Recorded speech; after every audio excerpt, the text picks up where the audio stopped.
दोस्तों, target with PS Parihar channel में आपका स्वागत है। आइए शुरू करते हैं और देख लेते हैं कि आज के समाचार पत्रों में विद्यार्थी जीवन से संबंधित कौन-कौन सी सूचनाएं हैं। आगे बढ़ने से पहले बात कर लेते हैं एक बड़े ऑफर की मॉक टेस्ट के लिए। जो भारत का सबसे बड़ा प्लेटफॉर्म है टेक्स्ट बुक, जिसे आप लोग यहाँ पर देख सकते हैं, इसका जनवरी विजडम है। इस ऑफर की लास्ट डेट 31 जनवरी ही है, आज ही लास्ट डेट।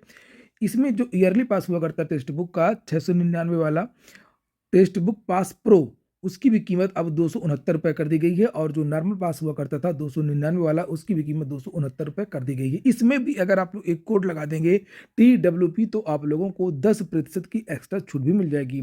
और 1 साल के लिए आप लोगों को सभी भर्तियों के मॉक टेस्ट मिल जाएंगे, चाहे रेलवे की भर्ती हो, SSC की भर्ती हो, UP SSC की, यूपी पुलिस की, UPSI की, या स्टेट पीसीएस इत्यादि की। और इसकी लिंक मैंने डिस्क्रिप्शन बॉक्स और कमेंट बॉक्स दोनों जगह उपलब्ध करा दी है। इस ऑफर में एक खासियत और भी है कि यहाँ पर देख सकते हैं आप लोग, लकी विनर के लिए लिखा हुआ कि lucky winner will get mobile phone every hour. प्रत्येक घंटे में एक विद्यार्थी को एक मोबाइल फोन भी दिया जा रहा है, तो ये भी आप जीत सकते हैं। टेक्स्ट बुक में लगभग 700 से ज़्यादा भर्तियां कवर की गई हैं, 70,000 से ज़्यादा मॉक टेस्ट आपको मिलेंगे। तो सबसे पहली जो सूचना है वो प्राथमिक शिक्षक भर्ती की है। विद्यार्थी प्राथमिक शिक्षक भर्ती के लिए फिर से रूपरेखा बना रहे हैं, रणनीति बना रहे हैं, मीटिंग कर रहे हैं।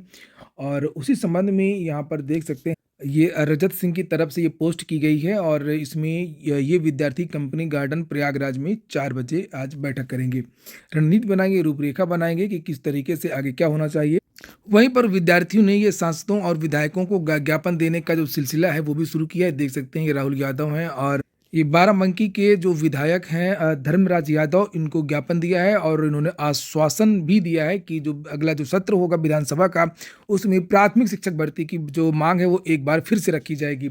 इसी क्रम में अभी कुछ दिन पहले विद्यार्थियों ने गोरखपुर के जो सांसद हैं रवि किशन, उनको भी इन विद्यार्थियों ने ज्ञापन दिया था। इसके बारे में मैंने कल आप लोगों को जानकारी भी दी थी।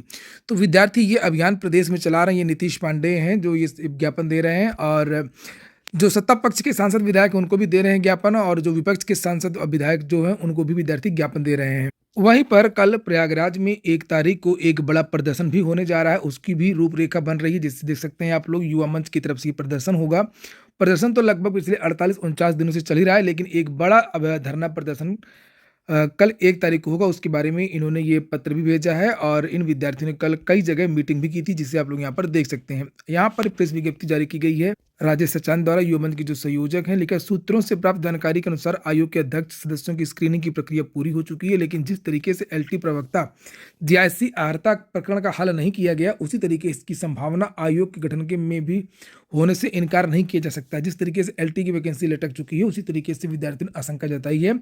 लिखा है कि याद दिलाना जरूरी है कि 3 जनवरी 2023 को मुख्यमंत्री द्वारा शिक्षा सेवा चयन आयोग गठित करने की घोषणा के बाद 7 महीने तक ठंडी बस्ती में चला गया था और गठन की प्रक्रिया अभी शुरू हुई, जबकि अगस्त में विशेष सत्र की कार्यसूची में शिक्षा सेवा चयन आयोग विधेयक शामिल न होने पर 2 अगस्त से बेमियादी आंदोलन का ऐलान युवा मंच ने किया। लेकिन फिर एक्ट के अगस्त में गजट नोटिफिकेशन के बाद नियमावली का अधिसूचना 4 महीने के उपरांत तभी जारी हुआ, जबकि 12 दिसंबर से बेमियादी आंदोलन का ऐलान किया गया। तो कहने का तात्पर्य ये है कि जब से ये धरना प्रदर्शन आंदोलन जारी हुए, तब से कुछ प्रक्रिया आगे बढ़ी है, लेकिन अभी भी प्रक्रिया पूरी नहीं हो पाई है। सदस्य और चेयरमैन नहीं मिल पाए, इसके लिए विद्यार्थियों को दबाव बनाना होगा।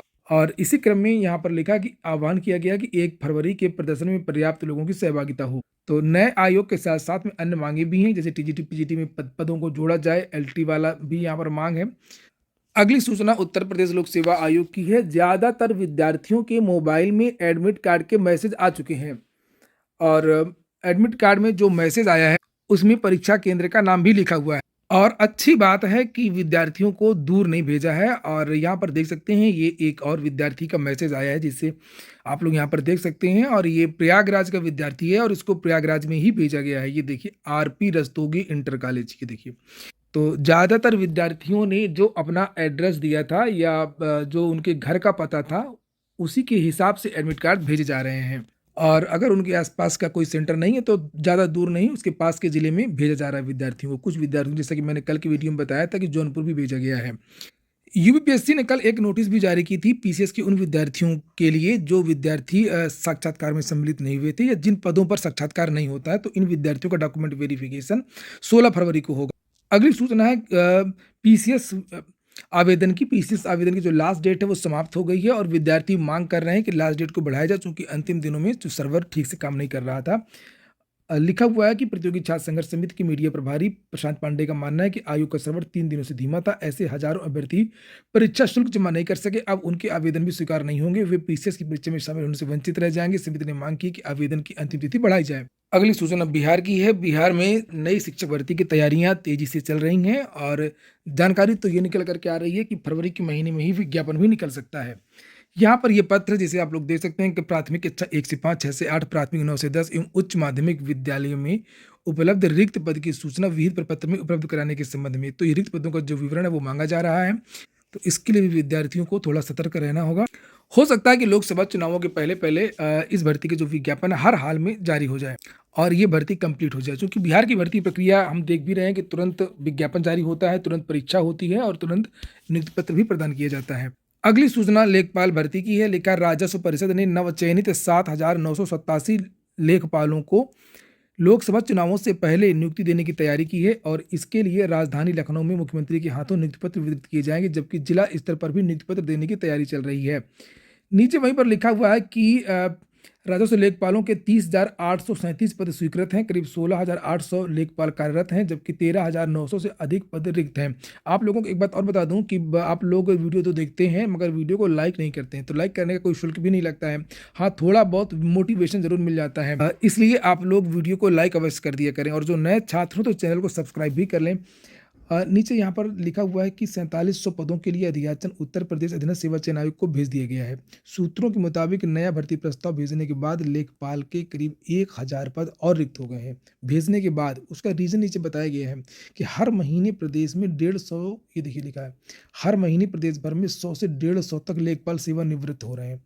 उधर परिषद के अधिकारी ने बताया कि 7,987 लेखपालों की तैनाती के बाद प्रदेश में प्रमाण पत्र जारी करने और राजस्व वादों के निस्तारण में तेजी आएगी। तो जो नई लेखपाल भर्ती है और वो आप लोगों को जो पीईटी का परिणाम जारी हुआ है उससे आपको देखने को मिलेगी।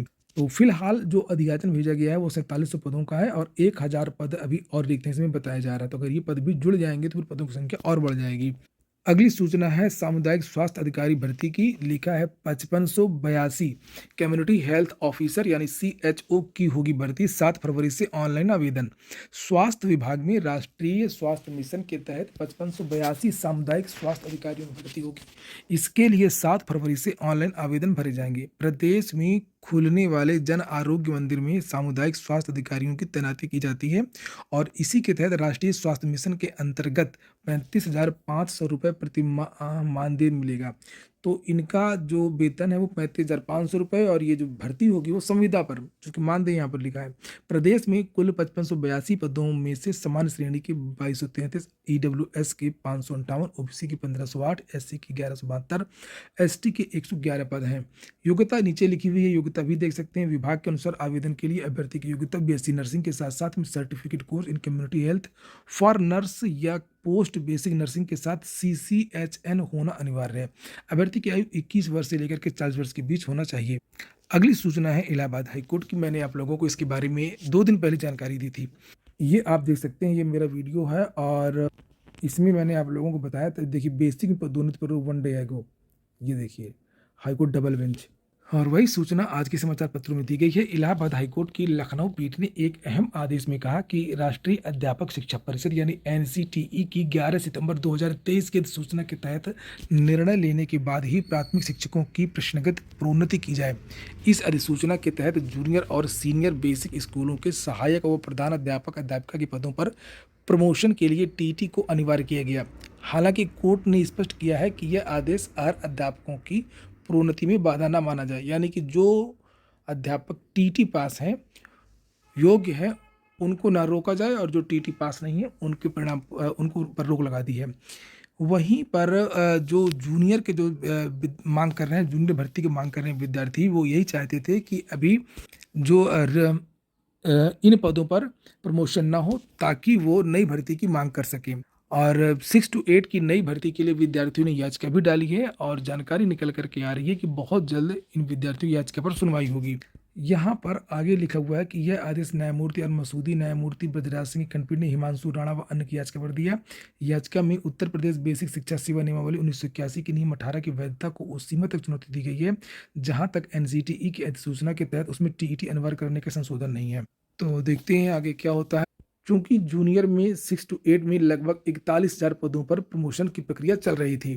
और बीएड के छात्रों का ये कहना है कि इसमें जो बेसिक में ज़्यादातर विद्यार्थी उच्च वाला टीईटी पास नहीं है, इसलिए इनका प्रमोशन रोका जाए और जो भी रिक्त पद हैं उनमें बीएड के विद्यार्थियों को मौका दिया जाए। देखते हैं आगे जो सूचना है वो उसी भर्ती की है जिसके बारे में मैंने आपको जानकारी दिया है। ये विज्ञापन जारी हो गया है, 7 फरवरी की लास्ट डेट है। सामुदायिक स्वास्थ्य अधिकारी यूपी ट्रिपल एससी की भी सूचना है। जेके अभ्यर्थियों ने कैंडल मार्च निकाला, मनाया शहीद दिवस। जेई 2018 के विद्यार्थी कुछ दिन पहले इन विद्यार्थियों ने जबरदस्त धरना प्रदर्शन भी किया था और 26 नवंबर से ये विद्यार्थी ईगो गार्डन में लगातार धरना प्रदर्शन कर रहे हैं। लखनऊ विश्वविद्यालय पीएचडी में प्रवेश के लिए अब 10 तक फॉर्म भरें। पैरामेडिकल कोर्स में दाखिले शुरू, केजीएमयू की बात हो रही है। कल सहायक सांख्यिकी अधिकारी एएसओ 2019 के छात्रों ने, जो दोनों डिप्टी सीएम हैं ब्रजेश पाठक जी, इनको भी इन विद्यार्थियों ने ज्ञापन दिया और जो केशव प्रसाद मौर्य जी हैं इनको भी इन विद्यार्थियों ने ज्ञापन दिया है। तो विद्यार्थी यूपी ट्रिपल एससी के सब कुछ कर रहे हैं, जहाँ पर सड़कों पर धरना प्रदर्शन, वहीं पर इको गार्डन में धरना प्रदर्शन, वहीं पर सीएम डिप्टी सीएम अधिकारियों को ज्ञापन। अगली सूचना रेलवे भर्ती को लेकर के है। लिखा है कि रेलवे की कम रिक्तियों से अभ्यर्थियों में उबाल। पटना में जबरदस्त प्रदर्शन 3 दिन से चल रहा लगातार। विद्यार्थी मांग कर रहे हैं कि एलपीपी में पदों की संख्या में वृद्धि की जाए और जो नई भर्तियों के विज्ञापन जल्द से जल्द जारी किए जाएं। तो वही तस्वीरें आप लोग यहाँ पर देख सकते हैं। हालांकि रेलवे ने लगातार बहुत सारी कल नोटिस जारी करी और यहाँ पर देखिए लिखा एएलपी की उम्र सीमा भी बढ़ा दी। अभी विद्यार्थियों की एक मांग थी, जीएम बोले कि टेक्नीशियन की भर्ती भी जल्द होगी। लिखा हुआ कि रेलवे बोर्ड ने एएलपी की रिक्तियों में 3 साल की उम्र सीमा बढ़ा दी है। सामान्य वर्ग के लिए अब 18 से 33 साल हो गई है। अन्य वर्ग में भी यह सीमा बढ़ी है। उम्र सीमा बढ़ाए जाने के पीछे कोरोना काल में परीक्षा आयोजित नहीं होना बताया गया है। पहले चरण की परीक्षा जून से अगस्त व दूसरे चरण की परीक्षा सितंबर में होगी। इसके बारे में भी जानकारी रेलवे ने दे दी है कि एएलपी की जो परीक्षा है वो कब होगी। प्रेस वार्ता भी की गई थी और लिखा मध्य रेलवे के जीएम अनिल कुमार खंडेलवाल ने कहा कि टेक्नीशियन की बहाली जल्द होगी। हर वर्ष रिक्तियों का आकलन कर पदों को भरा जाएगा। रेलवे ने 18-19 में रिक्तियां निकाली थी जिसे चरणबद्ध तरीके से भरा गया था। तो ये होता है धरना प्रदर्शन, इस तरीके से काम होता है और उत्तर प्रदेश में माहौल ठंडा रहता है और इसका फायदा सरकार उठाती है। पिछले साल भी विद्यार्थियों ने जबरदस्त प्रदर्शन किया था रेलवे में और रेलवे को परिणाम बदलना पड़ा था। एनटीपीसी का ग्रुप डी का जो नोटिस है उसको वापस लेना पड़ा था, जिसमें प्री और मेंस की बात की गई थी। आज की वीडियो में इतना ही। पूरा वीडियो सुनने के लिए बहुत बहुत धन्यवाद।